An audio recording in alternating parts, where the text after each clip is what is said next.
사복음서 가운데 요한복음은 다른 복음서와 좀 다른 그런 면이 있습니다. 우리가 잘 아는 마태, 마가, 누가는 예수님의 탄생부터 시작해서 이렇게 예수님의 십자가 지심 그리고 부활의 사건에 대한 이야기를 말씀하고 있습니다. 그런데 특이하게도 요한복음은 다른 방식으로 우리에게 말씀이 이렇게 기록되어 있는데, 그것은 예수님에 대한 그 7가지의 기적과 7가지의 자기 선언으로 이루어져 있습니다. 왜 이렇게 요한복음은 다른 복음과 다르게 이렇게 기록되었을까요? 그것은 요한복음 20장 31절에 그것을 우리에게 잘 소개하고 있습니다. 우리 화면을 보시면서 요한복음 20장 31절 우리 다 같이 한번 읽어보도록 하겠습니다. 오직 이것을 기록함은 너희로 예수께서 하나님의 아들 그리스도이심을 믿게 하려 함이요 또 너희로 믿고 그 이름을 힘입어 생명을 얻게 함이니라. 아멘. 요한복음에 기록된 목적을 성경에는 정확하게 이야기를 하고 있습니다. 이 요한복음이 어떻게 기록됐냐 이렇게 헷갈릴 필요가 없습니다. 두 가지 이유에서 요한복음이 기록되었는데, 첫 번째는 예수님이 하나님의 아들이심을 알게 하기 위해서 요한복음이 기록되었다라고 이야기하고 있습니다. 그뿐만 아니라 그 예수님을 믿으면 우리가 구원을 얻는다, 생명을 얻는다라는 것을 알려주기 위해서 요한복음이 기록되어 있다는 것입니다. 그래서 이것을 종합해보면 예수님, 구원을 우리에게 주시는 그 예수님이 어떤 분이신가라는 것을 소개하기 위해서, 그것을 우리에게 알려주기 위해서 이 요한복음이 기록되었다라고 할 수 있습니다. 이렇게 요한복음은 예수님이 누구신가, 그 생명을 주신 예수님이 누구신가를 알려주기 위해서 7가지의 기적들 그리고 7가지의 자기 선언을 통해서 우리에게 이야기하고 있습니다. 유대인들은 이 7이라는 숫자를 아주 중요하게 생각하고 있습니다. 왜냐하면 7은 완전한 숫자이기 때문입니다. 그러니 우리의 생명의 구주이시고 우리의 구원자이신 예수님을 7가지의 기적과 7가지의 자기 선언을 통해서 설명한다는 것은 예수님을 완벽한 예수님이시다. 그리고 그 예수님을 완벽하게 설명하기 위해서 이렇게 7이라는 숫자를 사용했다라고 할 수 있습니다. 7가지 기적 중에 우리 성도님들이 기억하는 것들이 뭐가 있겠습니까? 7가지 기적은 물을 포도주로 만들었던 그 가나의 혼인잔치부터 시작해서 죽은 나사로를 살렸던 그 많은 기적들을 요한복음에는 다른 많은 기적들이 있지만 7가지를 추려서 그렇게 기록하고 있습니다. 뿐만 아니라 7개의 자기 선언은 이런 내용입니다. 나는 뭐뭇이다 라는 그 선언이죠. 헬라어로는 에고에임이라고 이야기하는데, 나는 생명의 떡이다, 나는 세상의 빛이다, 나는 참 포도나무다 라는 이야기가 이 요한복음 곳곳에 숨겨져 있다라고 할 수 있습니다. 오늘 읽었던 이 본문은 예수님의 7가지 선언 중에서 3번째와 4번째에 해당되는 그 내용이 여기에 기록되어 있습니다. 3번째에 자기 선언을 하고 있는 이 본문의 말씀이 7절에 기록되고 있는데, 우리 다시 한 번 더 도대체 예수님을 어떻게 소개하고 있는지 한 번 더 우리 7절 말씀을 읽으면서 우리 함께 이 말씀으로 나아가도록 하겠습니다. 7절입니다. 그러므로 예수께서 다시 이르시되 내가 진실로 진실로 너희에게 말하노니 나는 양의 문이라. 예수님에 대해서 어떻게 소개하고 있습니까? 예수님이 어떤 문이라고 소개하고 있습니까? 양의 문이다라고 소개하고 있습니다. 당시 유대인들은 양을 기르는 이유가 여러 가지가 있는데요. 그 중에 아주 주된 이유는 겨울철을 날 때 이 양의 털이 필요하기 때문이었습니다. 우리나라도 추운 겨울을 지내지만 이 유대인 나라도 이 팔레스타인 지역도 겨울에는 아주 춥기 때문에 이 양털이 필요했습니다. 그래서 가족들이 이 양털 옷을 입기 위해서는 양을 이렇게 길었던 그런 풍습이 있습니다. 뿐만 아니라 유대인들은 제사와 그리고 양을 양식으로 삼기 위해서 양을 길렀는데, 그런데 많은 양을 기를 수는 없었습니다. 그래서 대부분 10마리 이내의 양을 이렇게 길렀는데 이 작은 양을 한 가족의 구성원이 계속 양을 돌보기가 너무 힘들기 때문에 그 당시에는 공동의 우리를 만들어 가지고 각 집에서 그 양을 갖다가 이렇게 공동의 우리에다가 이렇게 딱 집어넣습니다. 그래서 그 공동의 우리에 집어넣으면 그때에 그 양을 이렇게 관리하는 삭군 목자가 있었습니다. 고용된 목자죠. 고용된 목자가 있고 그 고용된 목자를 여러 집이 십시일반 이렇게 품삯을 줘가지고 그 공동으로 양을 관리하게 되었습니다. 그래서 십시일반으로 모아진 이 삭군 목자를 고용하고 그 목자가 항상 양의 문 앞에 그것을 지키면서 양을 관리했다라고 할 수 있습니다. 그림을 한번 보여주시겠습니까? 이런 모습입니다. 그러니까 양의 우리를 이렇게 딱 치고 양이 이렇게 있으면 항상 고용된 목자가 양의 문 앞에 이렇게 다 이렇게 지키고 있으면서 양이 들어갔다 나왔다 하는 것을 조절하기도 하고 아무나 양에게 침범하지 못하도록 항상 이 고용된 목자가 여기에서 이렇게 기다리고 있다라고 할 수 있습니다. 이것은 뭘 의미하겠습니까? 예수님이 양의 문이다라고 이야기하는 것은 예수님 자체가 그 목자가 되셔서 양의 문을 지키고 계신다라는 의미입니다. 뿐만 아니라 양이 들어가고 나가고 하는 것을 지킨다는 것은 그 예수님을 통해서야만, 양의 문을 통해서야만 왔다 갔다 할 수 있고 안전을 지킬 수 있고 생명을 지킬 수 있다라는 것을 의미한다는 것입니다.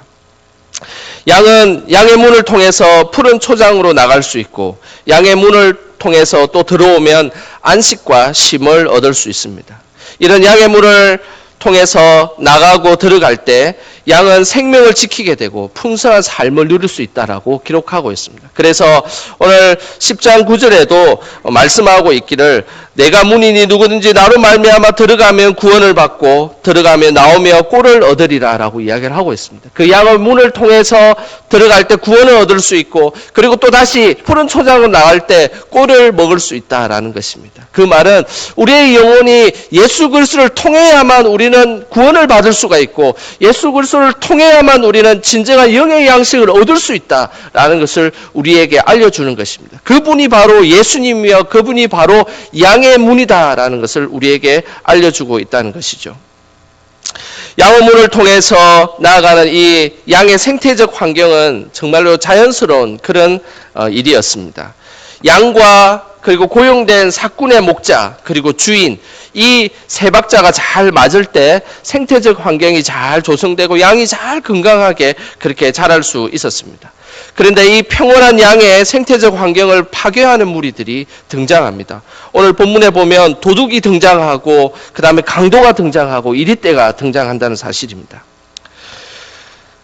중동에서 40년이라는 긴 세월 동안 연구를 한 벨리라는 아주 유명한 학자가 있습니다. 이 학자는 대부분의 신학자들은 이렇게 책을 많이 이렇게 가지고 연구실에서 연구를 하는데 이 벨리라는 학자는 특이하게도 이 중동 지역에 본인이 직접 가가지고 근 40년 동안 그들과 생활하면서 이 성경을 연구한 아주 세계적으로 위대한 벨리라는 학자가 있습니다. 그 학자가 선한 목자라는 책을 지었는데 그 책에 보면 양의 이 생태적인 환경을 파괴하는 세 종류의 위협이 있다라고 소개하고 있습니다. 첫 번째는 양떼를 훔치는 도둑입니다. 어떻게 양떼를 훔치냐면 공동의 우리를 이렇게 잘 관리하고 우리를 쳐가지고 이렇게 있으면 이게 비밀리에 이 도둑들이 사다리를 가지고 와가지고 그 양의 우리를 넘어가지고 양들을 막 훔쳐간다는 것이죠. 이것이 첫 번째 위협이었습니다. 그리고 또 하나의 위협은 양을 이제 이 목자가 양을 초장으로 이렇게 인도할 때 양들이 어떻게 하다 보면 약간 외진 곳으로 이렇게 떨어져 있게 되는 일들이 생깁니다. 그러면 계곡이나 이런 동굴 이런 데 숨어 있다가 그 떨어져 있는 양을 몰래 훔쳐가는 그런 강도와 도둑과 같은 그런 위협이 있다는 사실이죠. 그리고 세 번째 위협이 있습니다. 그 위협은 이제 야생 동물들이 덮치는 겁니다. 그 당시에 야생 동물이 양을 잡아먹는 경우에는 표범이라든지 퓨마라든지 곰이라든지 사자들이 양을 많이 잡아먹었습니다. 그리고 가장 대표적인 양을 잘 잡아먹는 맹수구가 우리 성경에서 등장한 이리들, 늑대들이었다라고 할 수 있습니다. 이런 것들이 양을 이렇게 잡아먹게 된다는 것이죠. 이런 도둑과 강도와 그리고 맹수들로부터 양을 지키기 위해서는 항상 양의 문을 딱 지키고 있는 목자가 이리 때나 도둑이나 나타나면 양을 불러가지고 잽싸게 이렇게 양의 문 속으로 들어갈 수 있도록 그때 그 당시에 목자들을 안내를 했다라고 할 수 있습니다. 그러니 양의 문이라는 것은 생명의 문이요, 그들에게 평온과 그리고 안식과 그리고 그 양에게 절대적인 문이다라고 할 수 있다는 사실입니다. 우리 예수 그리스도가 바로 그런 존재라는 것이죠. 우리 삶의 인생에 예수 그리스도는 세상의 문이 아니라 하나님의 구원을 이끄는 문이고, 그리고 우리에게 생명의 양식을 주는 문이다라고 할 수 있다는 것입니다. 이렇게 양의 문을 지키고 그렇게 항상 지키고 있었지만, 그러나 여러 가지 사꾼 목자가 양을 지키는 그 와중에서도 많은 어려움에 처해졌다라고 할 수 있습니다. 이것은 양의 생태계를 파괴하고 그리고 양을 어렵게 만드는 도둑과 강도와 사나운 짐승이 끊임없이 양들을 위협했기 때문이라고 할 수 있습니다. 한국의 기독교는 6.25 이후에 우리는 신앙의 생태계를 잘 유지할 수 있었습니다. 그래도 6.25 이후부터는 정말로 예수님 믿는 것을 죽이거나 예수님 믿는다고 해서 어마어마한 핍박이 있었던 것은 사실은 없었다라고 할 수 있습니다. 그 이전에는 우리가 일제시대나 또 그리고 그 6.25를 지날 때는 참 어려운 핍박이 있었지만, 그러나 하나님께서 우리나라를 특별히 기독교인들을 보호하셔가지고 이 믿음의 생태계가 그래도 좀 건강하게 잘 지낼 수 있는 그런 환경이었다라고 할 수 있습니다. 그러나 이번 코로나 사태를 통해서 우리의 믿음의 생태계가 다양한 방식으로 도전을 받고 있습니다. 주일 예배에 직접 예배를 드려야 할까?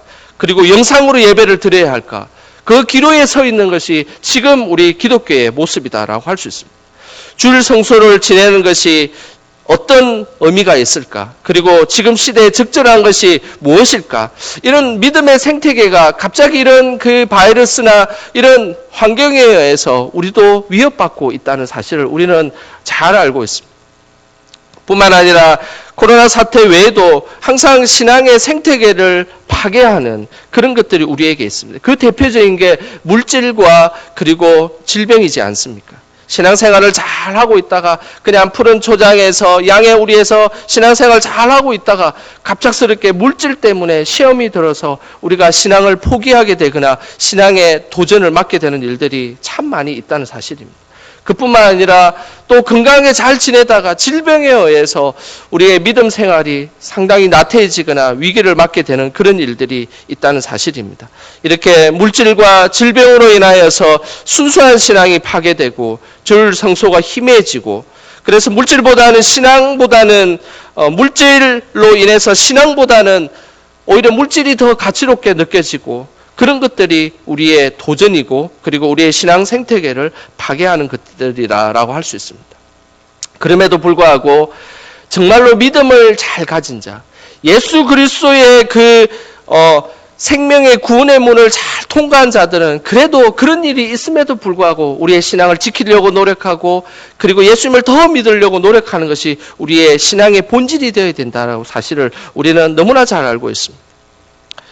제가 아는 대구에 근사님이 한 분 계십니다. 그분은 수백억의 재산을 가진 근사님이십니다. 일종의 건물주라고 할 수 있습니다. 그래서 그 많은 재산을, 건물을 이렇게 큰 건물들을 많이 사가지고 이렇게 정확하게 재산이 얼마가 된지도 모를 정도의 많은 재산을 갖고 있는 그런 근사님이 계셨습니다. 어느 날 병원에 가셨습니다. 병원에 가셔서 검사를 받았는데 편도암에 걸리게 되셨습니다. 그러면서 편도가 이렇게 어마어마하게 붓고 이제 암에 걸리게 되셨습니다. 그러면서 그때 제가 전도사 시절이었는데 그 근사님이 했던 이야기가 아직도 잊혀지지 않습니다. 전도사님, 제가 지금 제일 먹고 싶은 것이 무엇인지 아십니까? 근사님, 뭐가 그렇게 잡수시고 싶습니까? 그렇게 제가 여쭤보니까 하는 이야기가, 저는 짜장면 한 그릇을 좀 먹고 싶습니다. 그러면서 근사님이 우시면서 하시는 이야기가 계셨습니다. 이렇게 많은 돈을 가지고 있어도 짜장면 한 그릇도 제대로 먹을 수 없는 이 인생이 너무 한스럽습니다 라고 하면서 어린 저를 보면서 근사님이 눈물을 뚝뚝 흘리셨던 그 기억을 아직도 잊혀질 수 없습니다. 신앙의 생태계가 이렇게 파괴되었을 때 우리는 본질을 깨닫게 됩니다. 아, 그렇구나. 돈이 그렇게 중요했고 그리고 많은 것들이 중요했지만 건강을 잃으면 인생에 정말로 고달픈 인생을 살 수밖에 없겠구나라는 것을 뭔가 본질적인 것을 깨닫게 되는 것처럼 우리의 믿음도 마찬가지입니다. 세상의 문이 좋은 것 같아서 그 문을 통과하게 되고 세상의 물질의 문이 좋은 것 같아서 그 물질의 문을 좀 통과해 보기도 하고 출세의 문을 통과해 보기도 하고 명예의 문을 통과해 보고 세상의 문을 자꾸만 두드리고 그것을 통과해 봤는데 근데 우리의 신앙의 생태계가 다 파괴된 이후에 우리는 우리가 통과해야 될 문은 예수 그리스도밖에 없다는 것을 우리는 깨닫게 된다는 사실입니다. 우리는 믿음으로 고백해야 될 것입니다. 정말로 우리가 통과해야 될 그 문은 예수 그리스도의 문이며 그분만이 우리를 구원을 주실 수 있는 분이며 그리고 영의 양식을 주실 수 있는 분임을 우리는 믿음으로 고백해야 된다는 것입니다. 이런 고백이 저와 여러분의 고백이 되시길 주님의 이름으로 소원합니다. 오늘 본문에는 또 다른 예수님을 소개하는 자기 선언이 있습니다. 11절에 예수님께서 자기 선언을 또 하고 계십니다. 우리 다 같이 11절을 함께 읽어보도록 하겠습니다. 읽겠습니다. 나는 선한 목자라. 선한 목자는 양들을 위하여 목숨을 버리거니와. 예수님께서 나는 양의 문이다라고 소개하셨고 그리고 또 하나의 또 예수님이 자기를 선언하면서 자신을 누구라고 이야기하고 있습니까? 선한 목자다라고 이야기를 하고 있습니다. 선한 목자가 무엇이겠습니까? 양들을 위해서 최선을 다하고 그 최선을 다하는 것을 넘어서서 목숨을 다하는 것이 선한 목자의 모습이지 않습니까? 바로 예수님은 바로 그 선한 목자다라고 우리에게 말씀하고 있다는 것입니다. 불확실한 미래를 살아가는 우리에게 큰 위로가 되는 것이 무엇이겠습니까? 너가 그 길을 가는 길은 잘 가는 길이야. 잘 살고 있어. 너가 살아가고 있는 그 길의 방향은 맞다라고 이야기해 준다면 우리의 인생은 정말로 행복한 인생이다라고 할 수 있겠습니다.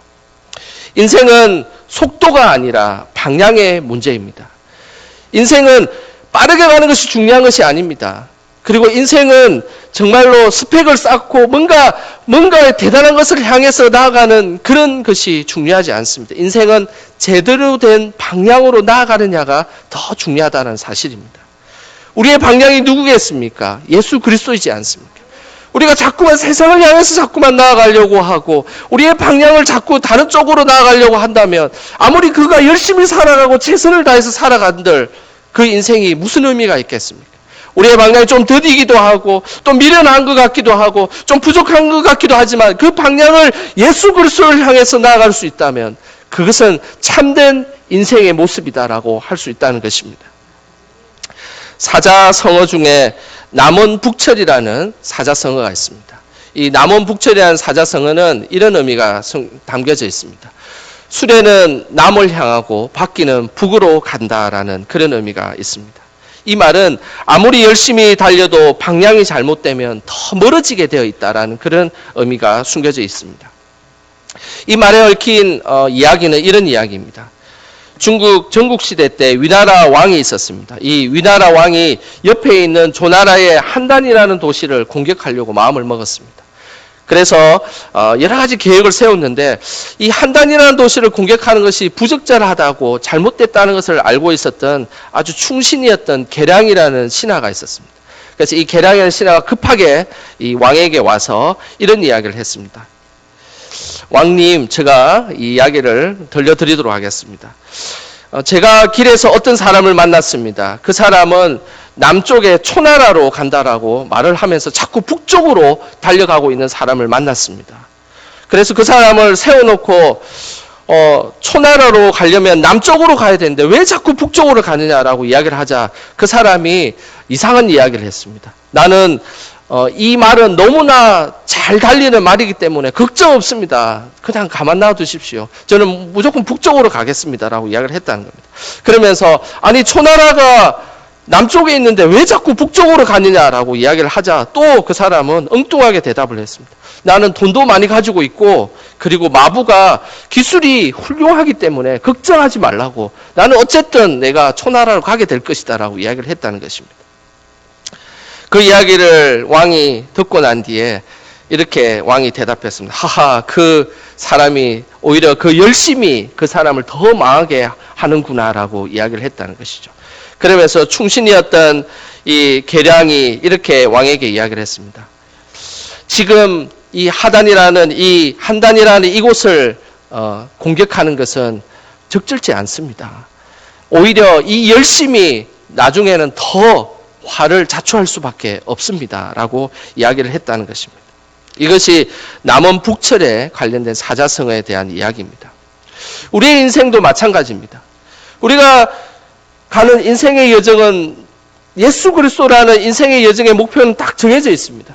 근데 자꾸만 우리가 북쪽을 향해서 가려고 돈을 향해서 가고 명예를 향해서 가고 정말 물질을 향해서 이렇게 가고 있다면 우리의 믿음의 인생이 어떻게 되겠습니까? 그들이 최선을 다하고 있고 열심을 다하고 있고 그들의 기술이 대단하고 그들이 대단한 노력을 하고 있다고 한들 그 노력과 기술과 물질이 과연 누구의 것이 되겠습니까? 그리고 그의 인생이 어떻게 되겠습니까? 우리의 인생의 방향은 예수 그리스도를 향해서 갈 때 진정한 삶으로 나아갈 수 있습니다. 믿음의 사람은 다 그렇게 나아가야 될 것입니다. 이제 사순절 벌써 두 번째 주간이 되었습니다. 자꾸만 인생의 방향이 물질과 세상으로 나아가려고 할 때 이 사순절이라는 것은 우리의 방향을 바꾸어서 예수 그리스도를 향해서 나아갈 수 있도록 더 기도하고 경건의 생활을 하는 것이 사순절이라 할 수 있습니다. 많은 것을 채우기보다는 금식으로 나아가길 소원합니다. 많은 것을 배우기보다는 더 깊이 하나님의 말씀을 배우는데 힘쓰는 시간이 되기를 소망합니다. 더 높이 그리고 더 높아지는 것보다 예수 그리스도처럼 더 낮아져서 십자가를 지고 그렇게 살아갈 수 있기를 축복합니다. 바로 그것이 우리의 사순절의 모습이 되어야 된다는 사실입니다. 코로나 바이러스에 인하여서 많은 걱정과 근심 속에 우리는 사로잡혀 있는 것은 사실입니다. 2003년도에 사스가 등장하고 2015년도에 메르스도 등장하고 2020년도에 이제 코로나가 등장했습니다. 단언컨대 앞으로 우리의 살아가는 인생의 여정에 또 다른 바이러스가 또 분명히 나타나게 될 것입니다. 그때마다 우리가 기억해야 될 것은 인간의 문명과 기술이 발달해도 끊임없이 이 도전에 오는 이 도전 속에 인간은 연약할 수밖에 없다는 것을 우리는 인정해야 될 것입니다. 그때 우리가 의지해야 될 사람이 누구겠습니까? 바로 하나님이지 않습니까? 그리고 예수 그리스도이지 않습니까? 이제 선한 목자 되시는 예수 그리스도를 의지하며 살아가는 인생이 되시길 주님의 이름으로 소원합니다. 사순절은 세상의 문이 아닌 예수 그리스도의 문을 통과할 때 우리의 진정한 사순절이 의미 있다고 할 수 있습니다. 자꾸만 세상으로 가려고 하는 우리의 본능을 방향을 바꾸고 예수 그리스도 쪽으로 우리의 방향을 바꾸시길 바랍니다. 그때에 구원자 되시고 생명의 근원 되신 예수 그리스도를 만나게 될 것입니다. 이번 사순절은 정말로 예수님을 만나며 거룩한 하나님의 임재를 경험하는 그런 복된 시간 되시길 주님의 이름으로 소원합니다. 기도하겠습니다. 하나님 아버지, 혼란스러운 이 시대에 선한 목자가 되어 주셔서 감사드립니다. 세상의 문이 아닌 생명과 구원의 문인 예수님만 바라보며 섬기는 저희들이 될 수 있도록 인도하여 주시옵소서. 미래에 대한 불안감으로 고민하는 저희들을 불쌍히 여겨주시고 선한 목자 되시는 예수님만 바라보며 승리하는 인생 되게 하여 주시옵소서. 사순절 기간 동안 십자가와 예수님을 더 깊이 묵상하며 살아갈 수 있도록 저희들에게 힘과 용기를 허락하여 주시옵소서. 예수님의 이름으로 기도드립니다. 아멘. 이 시간 찬송가